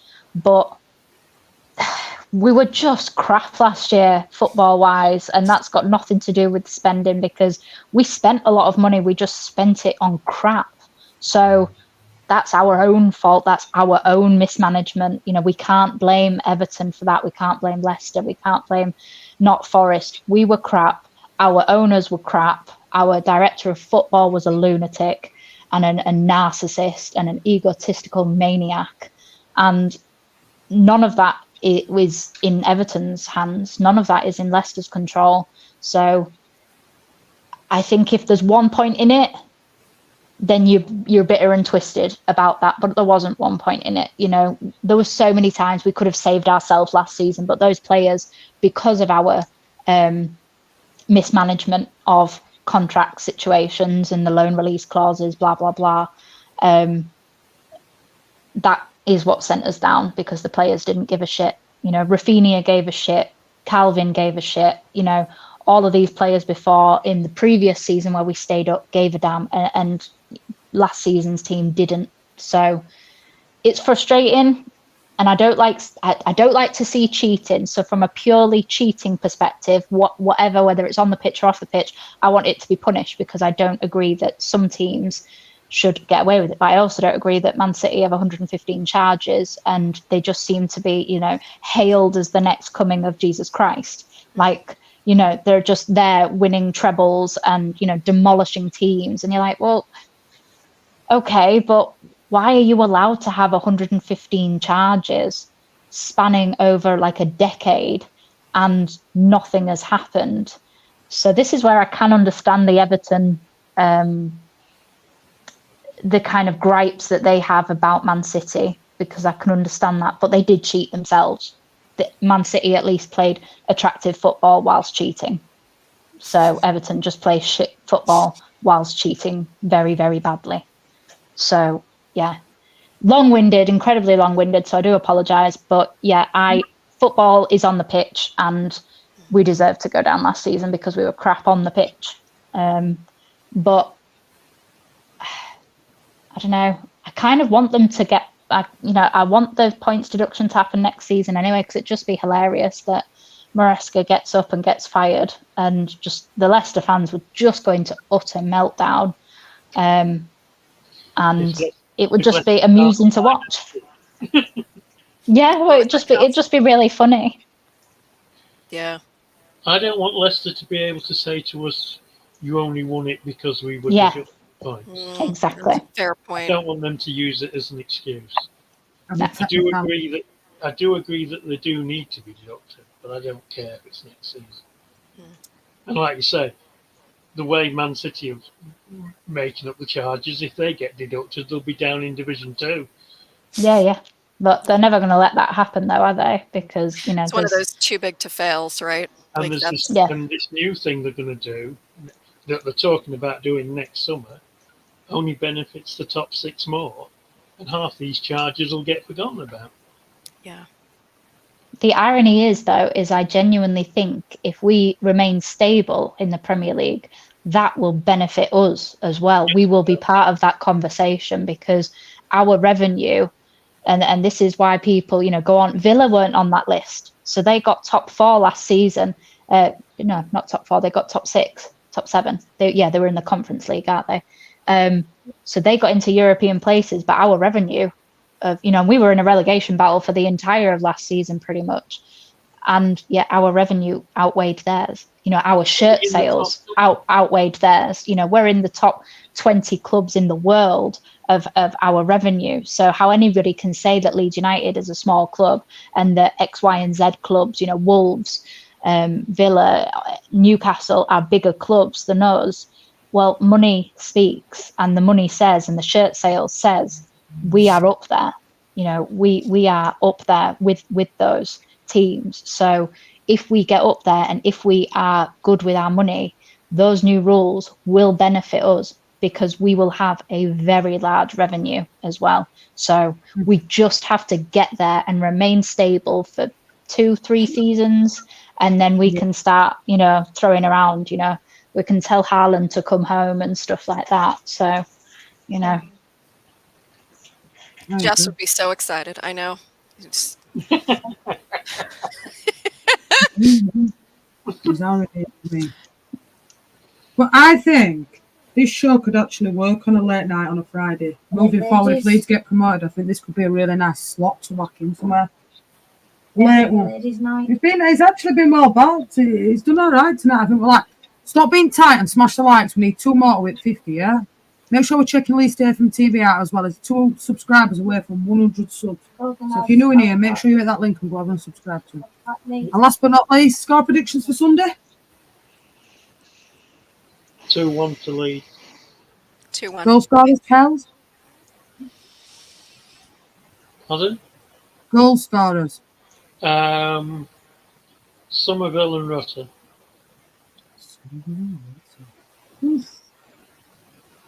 Rennie. 2-1 Leeds. And my goal scorers are Dan James and Bamford. Evie. I'm going 2-0 because I just really want us to get that top spot.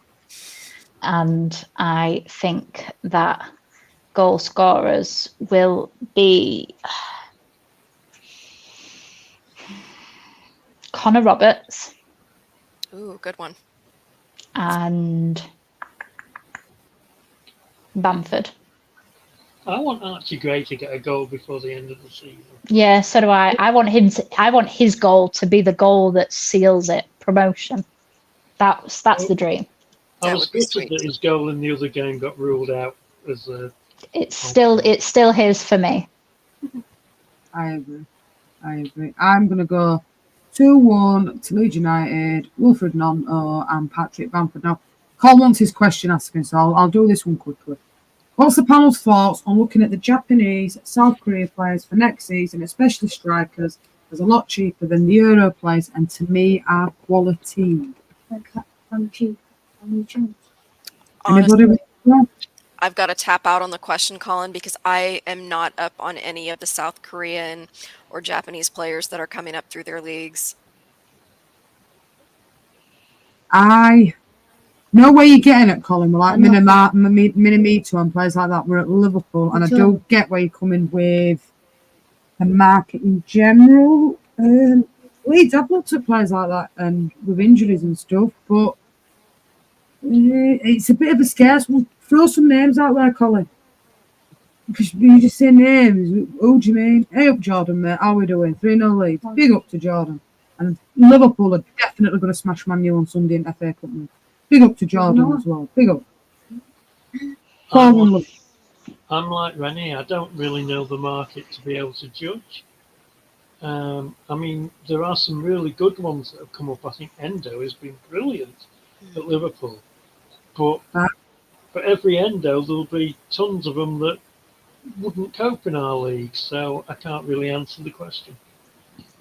Yeah, I'm the same, really. I don't know too much, but I agree exactly with what Kel said, is the fact of for every one Endo, you get kind of like half a dozen more that just don't cut it and end up going to like the Bundesliga or something like that because it's less physical.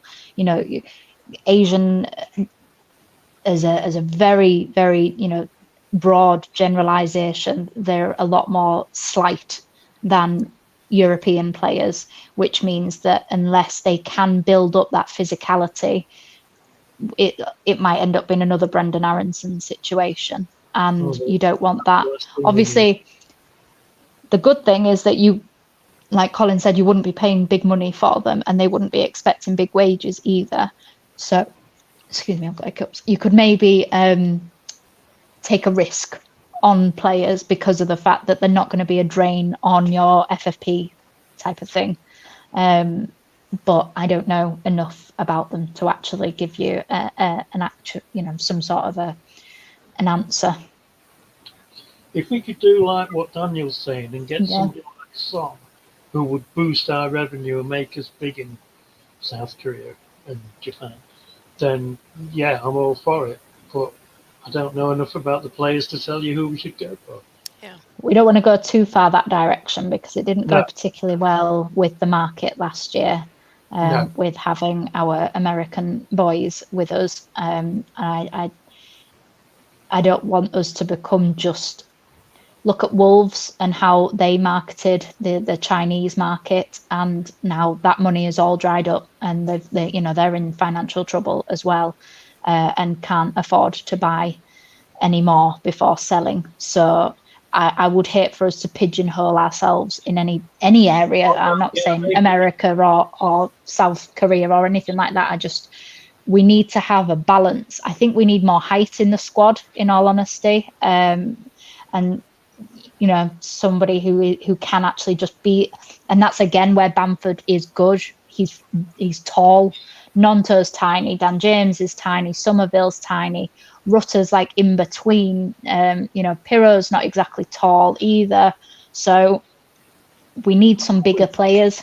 I'm always surprised how small Somerville is.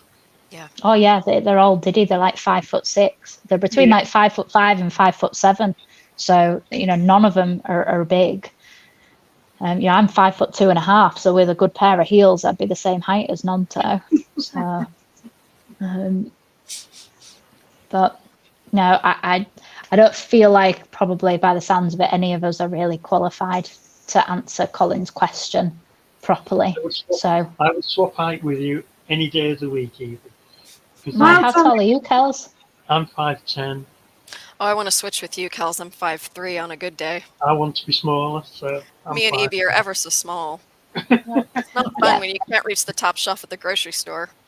Oh, but it works wonders though. Sometimes you can get away with murder because people don't see you coming, like literally. So It's yeah, the I've just seen what Scooby's put. I hope they start chanting that instead.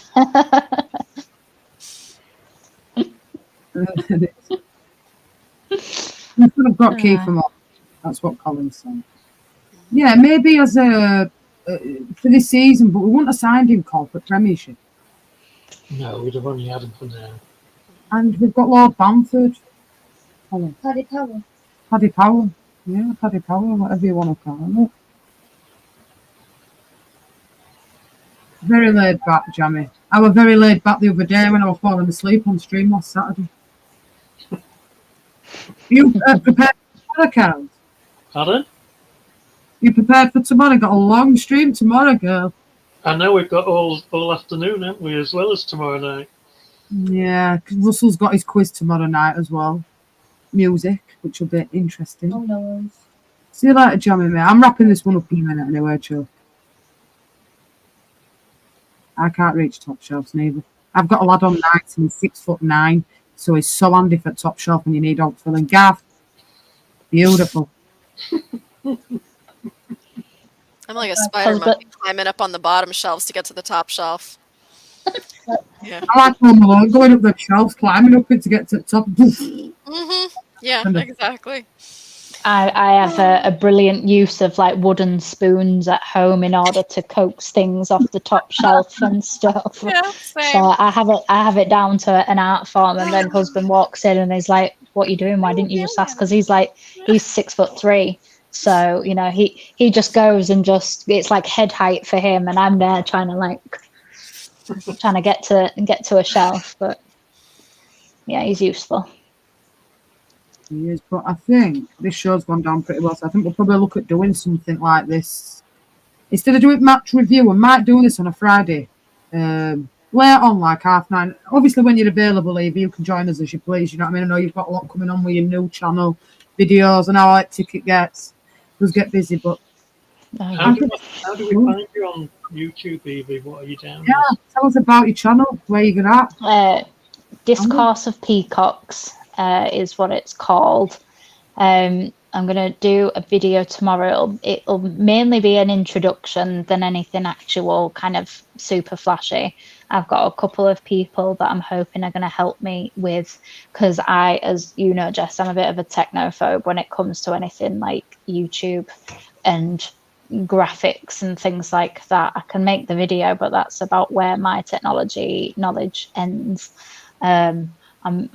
As you know, I can talk for days, but you ask me to do anything else, and that's, you're asking too much, really.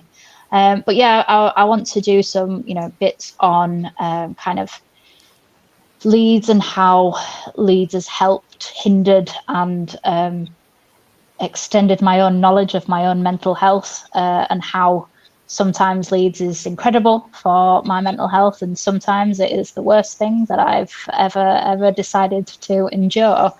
I want to do, some videos on kind of my fantasy for Leeds going forward, and I'd love to bring other people in to kind of more one-on-one chats than panels, because I think that you've got a great thing here, Jess, with people that you have on, and I think a female panel show, especially like one like this, like all female, I think is brilliant. So but I'd want to have like one-on-one guests kind of thing, where we can just have a very kind of chilled out chat, and kind of I have a few ideas of a series that I want to do. One hopefully that I would like to involve you with, Jess, because but a little look into how football in general, not just Leeds, but and I think you're a very good person for that, because of how much football you watch, not just Leeds but just in general, and how it helps you, and because I know especially during COVID, football gave me a massive focus. It allowed me to escape. My usual place to escape was in books and the cinema and things like that. And when obviously you couldn't go to the cinema, that kind of narrowed my choices of what I could do. Obviously working from home, kids schooling from home, it just limited all of my kind of escape routes. So dogs and Leeds United were the things that kind of saved me through lockdown. So I'd love to kind of do a deep dive into kind of how different people use football and, you know, how it shapes their life and things like that. So yeah, just something a little bit different. Not everything will be kind of heavy, but I would like to do some kind of heavier topics, because I think that there's a lot of talk, and so there should be, about men's mental health, you know, recently, and I think that's vitally important. But I also think it's important, you know, for women not to be left behind as well, just as men are pushing forward with being honest and talking about their emotions and things. So I think that would be really, you know, just something a bit different, and be able to chat about not just football, but just extended topics, but with a lot of football in it, because football is now a huge part of my life, which is something that once over, if I told myself that 10 years ago, I would probably, I'd probably tell myself where to F off.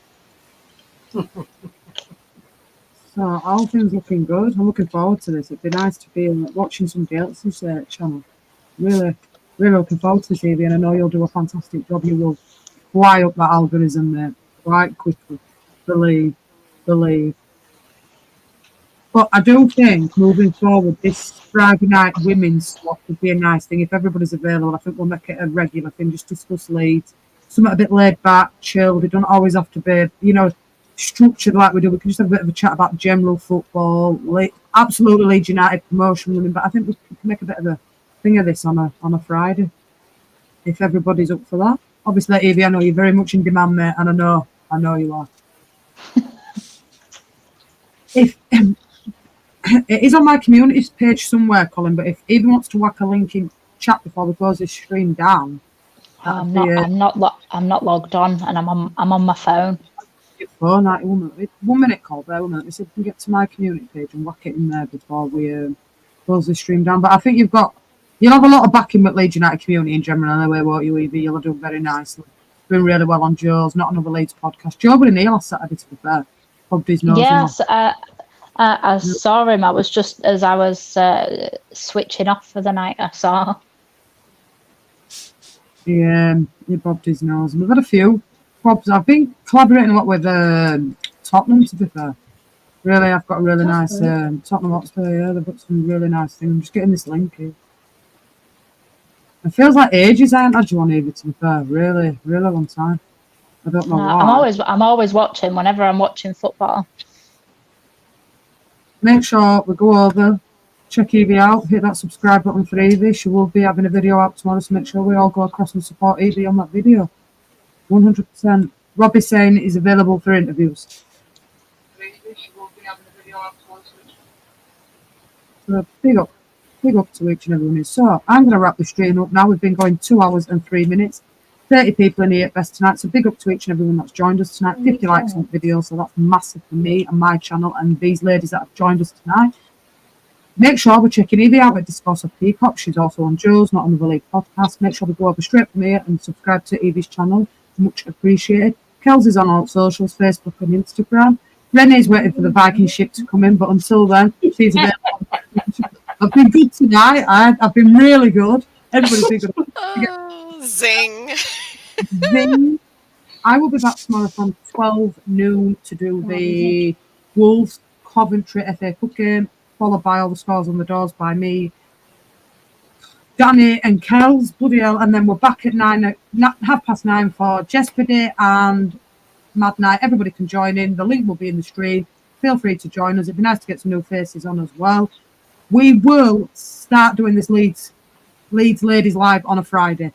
If everybody's available, we will do it. If not, we will still do it. We will get ladies on. Anybody else in the chat that would like to join us as well, it's much appreciated. But I know it works better for Rennie and Kels. We've been on a Friday night, and obviously a bit later on for Evie as well. Probably works for her when she's got kids settled, husband, teas, everything else, blah, blah, blah, blah. There's only one thing left to say. Make sure we smash the like, subscribing, hit that notification bell. You know how it rolls. And the last thing to say is it's a goodbye from me. It's a goodbye from me. It's a goodbye from me. And it's goodbye from them. Night. Good night, guys. Don't have nightmares. Please take care. We'll be back tomorrow. Big up to you all. Bye bye.